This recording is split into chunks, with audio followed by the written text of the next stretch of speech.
Innal hamdalillah nahmaduhu wa nasta'inuhu wa nastaghfiruh wa na'udzu billahi min shururi anfusina wa sayyiati a'malina. May yahdihillahu fala mudilla lahu wa may yudlil fala hadiya lahu. Asyhadu an la ilaha illallah wahdahu la syarika lahu wa asyhadu anna Muhammadan 'abduhu wa rasuluh sallallahu alaihi wa ala alihi wa sallam tasliman mazida. Qala rabbuna jalla fi'ala wa 'azima bi'alis saman ya ayyuhalladzina amanu taqullaha haqqa tuqatih wa la tamutunna illa wa antum muslimun. Wa qala ya ayyuhan nas ittaqu ya ayyuhan nas ittaqu rabbakum alladzi khalaqakum min nafsin wahidah wa khalaqa minha zawjaha wa bantha minhuma rijalan katsiran wa nisaa wattaqullaha alladzi tasaaluna bihi wa arham innallaha kana 'alaykum raqiba. Wa qala ya ayyuhalladzina amanu taqullaha wa qulu qawlan sadida yuslih lakum a'malakum wa yaghfir lakum dhunubakum wa may yuti'illaha wa rasulahu faqad faza fawzan 'azima. Faqala Nabi sallallahu alaihi wa alihi wasallam ittaqillaha haitsu ma kunta wa aqbis sayyi'atal hasanata tamhuha wa khaliqin nasa bi khuluqin hasan.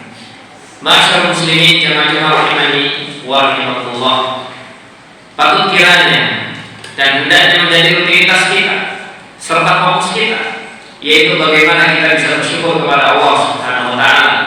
Syukur dengan lisan kita, syukur dengan pengakuan hati kita, menghayati nikmat-nikmat Allah, meyakini itu semuanya dari Allah. Karena Allah Taala berfirman, "Wa ma bikum min ni'matin fa min Allah."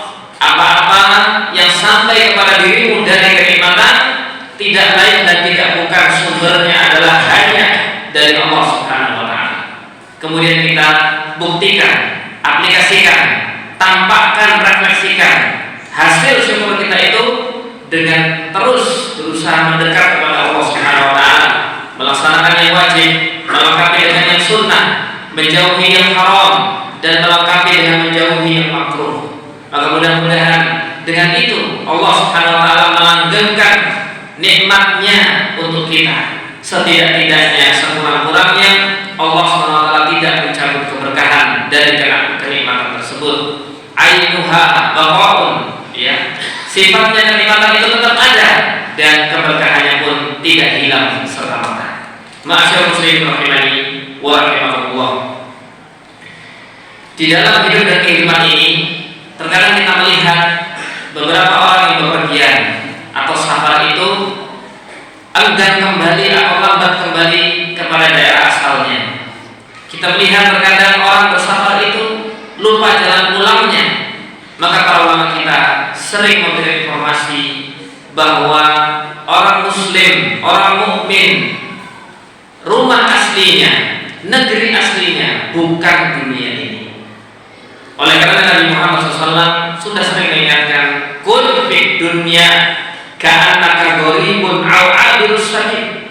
Jadilah engkau di dunia itu hanyalah seperti orang yang menyeberang atau orang yang sedang melewati jalan.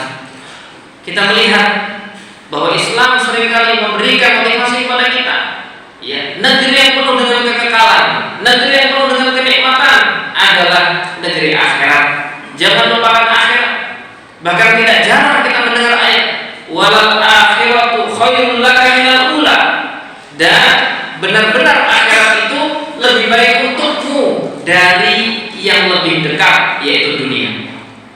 Kita juga melewati sebuah ayat yang sering ditemukan anak kita, ya, wal akhiratu khairu wa abqa.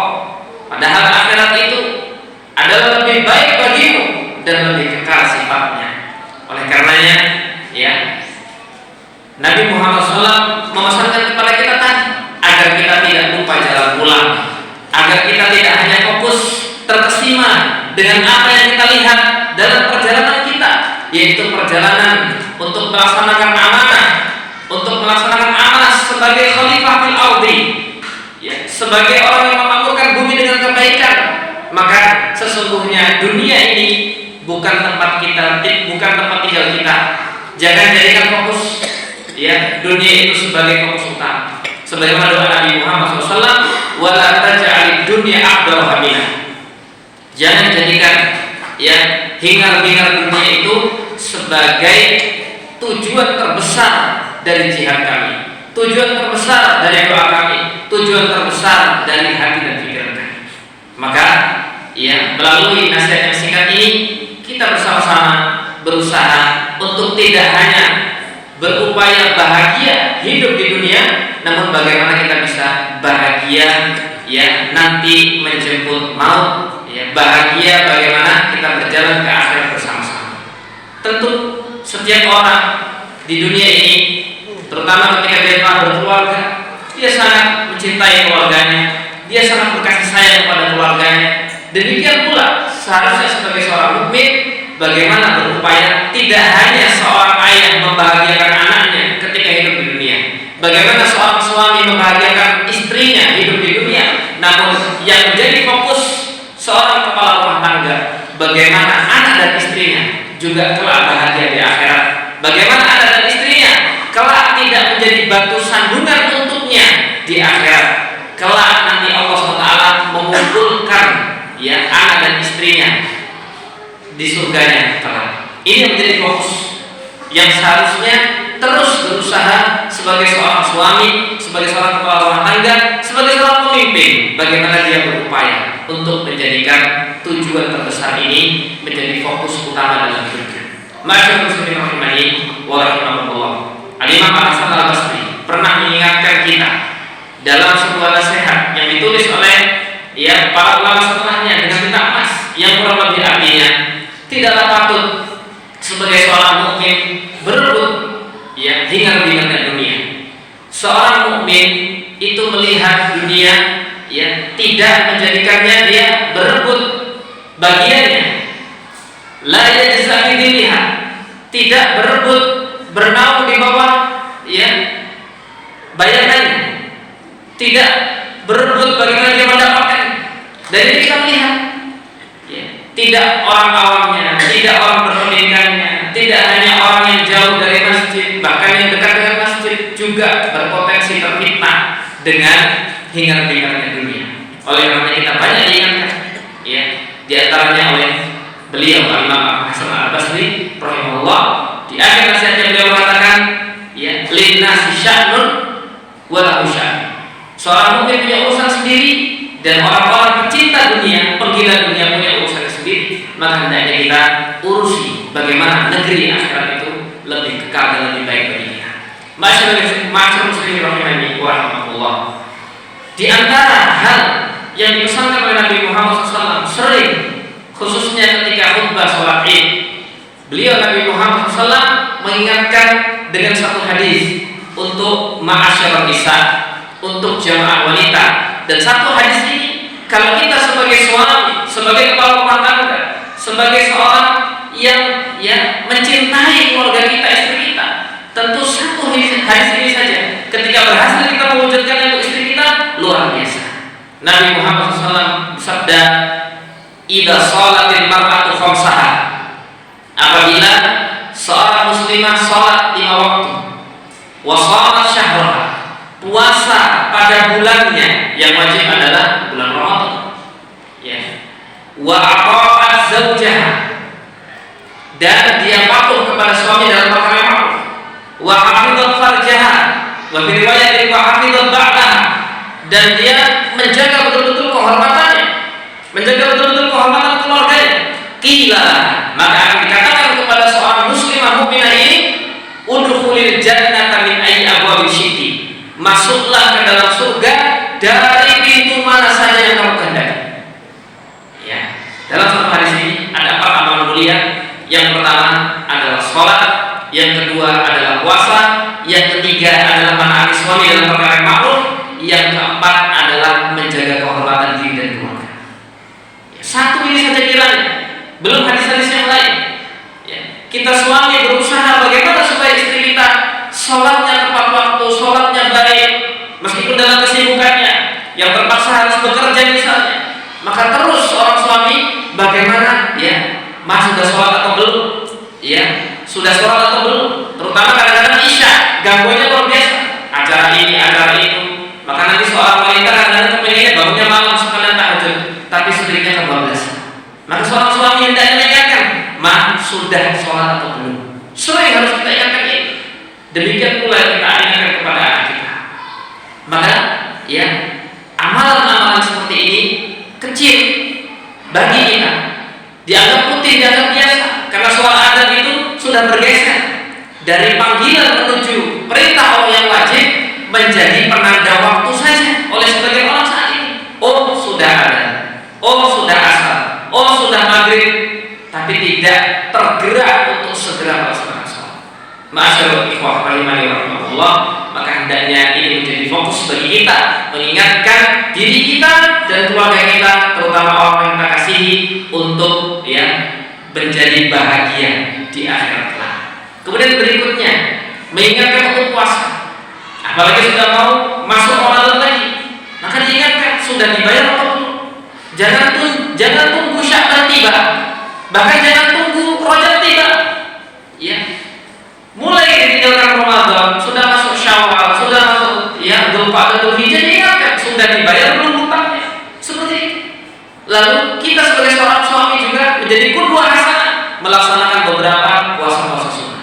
Insya Allah salat dan puasa ini ketika betul-betul dipegang, dijaga oleh seorang mukmin dalam keluarganya, sangat minim sekali ada masalah. Sangat minim sekali ada masalah. Kenapa? Karena salat adalah perintah Allah langsung, ya, dari Allah Subhanahu Wa Taala. Nabi Muhammad SAW menerima langsung tanpa perantara. Dan puasa adalah ibadah yang paling rahasia, di mana Allah Subhanahu Wa Taala akan mengganjar sendiri berapa tidak ada yang tahu. Ya, dalam riwayat yang sahih, Nabi Muhammad SAW menuturkan kepada kita amal kebaikan itu minimal diganjar 10, sebagai riwayat 700, sebagai riwayat yang lain dikatakan hanya Allah yang tahu. Maka lihat ketika gabungan dua amal ini, sholat puasa, kita jaga betul-betul, maka jarang sekali masalah rumah tangga menerpa. Kalau ada masalah, maka solusi terbaiknya pasti tidak akan menyisakan bekas yang melukai hati. Maka yang berikutnya kita ingat ya, bagaimana kemudian mengajak bahagia di akhirat tidak hanya pasangan, tapi anak. Dan kita lihat bahwa anak-anak ini membutuhkan pendidikan, dan intisari pendidikan adalah keteladanan. Bagaimana panjenengan menyekolahkan di sekolah yang mahal, di sekolah yang programnya sangat bagus, di sekolah yang guru-gurunya sudah sangat dikenal, profesional dan seterusnya. Namun kita sebagai orang tua, ayah terutama, kepala rumah tangga terutama, tidak memberikan teladan yang baik, maka terkadang bekas atau dampak positif dari pendidikan kurang terasa. Oleh karenanya, ya mari kita bahagia bersama-sama hidup di dunia ini, harus kita fokus bagaimana nanti bisa hidup bahagia bersama-sama di surga yang kelak. Aku qouli hada wa astaghfirullah wa lisa'il muslimin wal muslimat min dzambin fastaghfiruhu innahu huwal ghafurur rahim.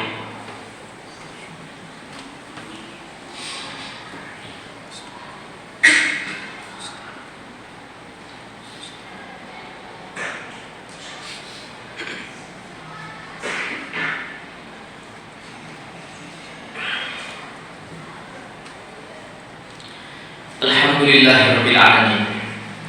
Wal 'aqibatu lil muttaqin wala 'udwana illa 'alal zalimin.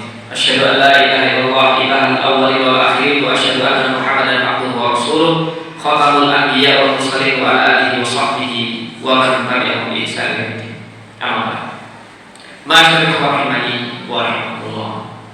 Terkhusus untuk buah hati. Coba kita perhatikan. Ya. Para pakar pendidikan Islam telah mengatakan bahwa berangkat dari hadis Nabi SAW, kullu maulidin yuladu ala fitrah.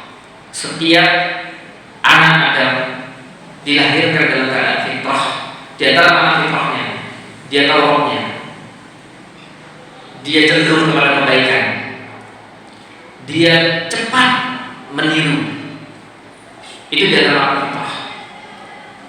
Maka sebagai orang tua, khususnya pemimpin dalam rumah tangga dan rumah, kita memiliki tanggung jawab bagaimana menjaga cermin kita.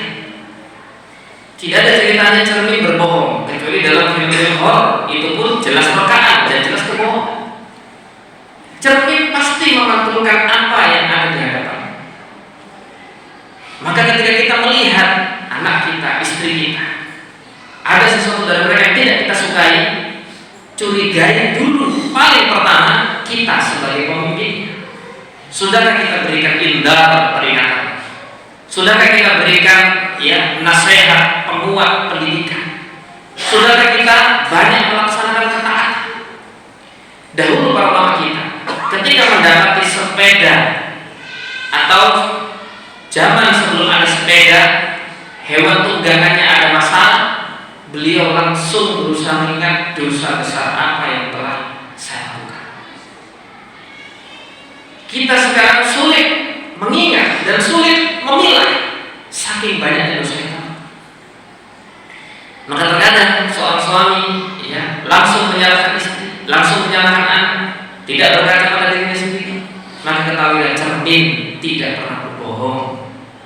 Maka ketika kita laksanakan sesuatu kebaikan, pasti dampak positifnya ada pada anak istri. Nurut mereka, cenderung kepada kebaikan mereka, melayani kita dengan baik. Namun ketika kita berbuat sesuatu yang melanggar perintah Allah, bahkan itu menjadi sebuah kebiasaan, atau kita larut dalam sesuatu itu karena pergaulan dan seterusnya di kantor dan seterusnya, maka bekas paling nampaknya adalah di rumah. Pergaulan kantor kita sudah berusaha baik, larut, maka lihat bagaimana istri mulai membangkang, maka lihat bagaimana anak mulai menguji kesadaran. Oleh karenanya, mari jangan pernah bosan untuk berbuat baik, jangan pernah bosan untuk mengingatkan anak dan istri. Ingatlah ketika kita berkaca, ingatlah ketika kita bercermin bahwa bayangan itu pasti akan sesuai dengan bendanya. Maka kita ingin anak kita masuk surga, kita ingin istri kita masuk surga, kita sendiri juga ingin masuk surga. Allah SWT berfirman dalam surat At-Tur, "Walladzina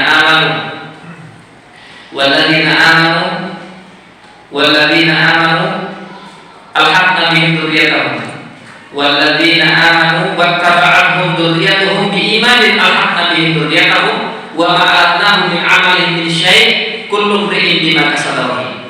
Allah SWT berfirman, dan orang-orang yang beriman, wattaba'athum dzurriyyatuhum biimanin, dan diikuti keimanan itu, kebaikan itu oleh anak keturunannya, alhaqna bihim dzurriyyatahum, maka nanti di akhirat saling berlomba, kemuliaannya akan ditingkatkan.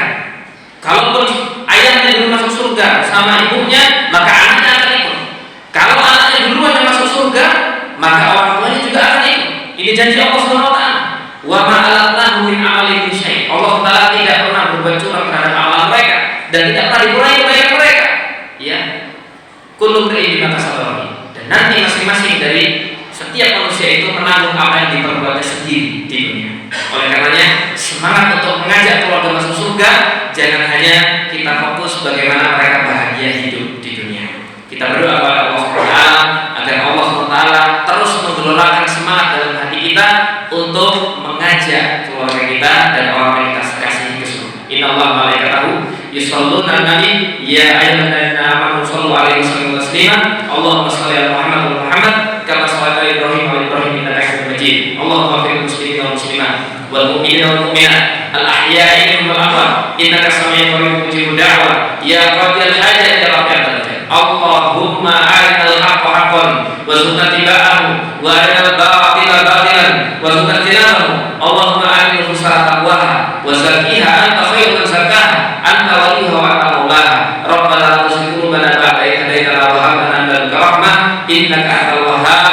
Allahumma aslih ulata umurina, Allahumma aslih ulata umurina, Allahumma aslih ulata umurina, Allahumma aslih lana dinana alladhi huwa ismatu amrina wa aslih lana dunyana allati fiha ma'ashuna wa aslih lana akhiratana allati ilaiha ma'aduna waj'al al-hayata ziyadatan lana min kulli khair waj'al al-mauta rahatan min kulli syarr. Rabbana hab lana min azwajina wa dhurriyyatina qurrata a'yun waj'alna lil muttaqina imama. Rabbana atina fid dunya hasanah wa fil akhirati hasanah wa qina adzabannar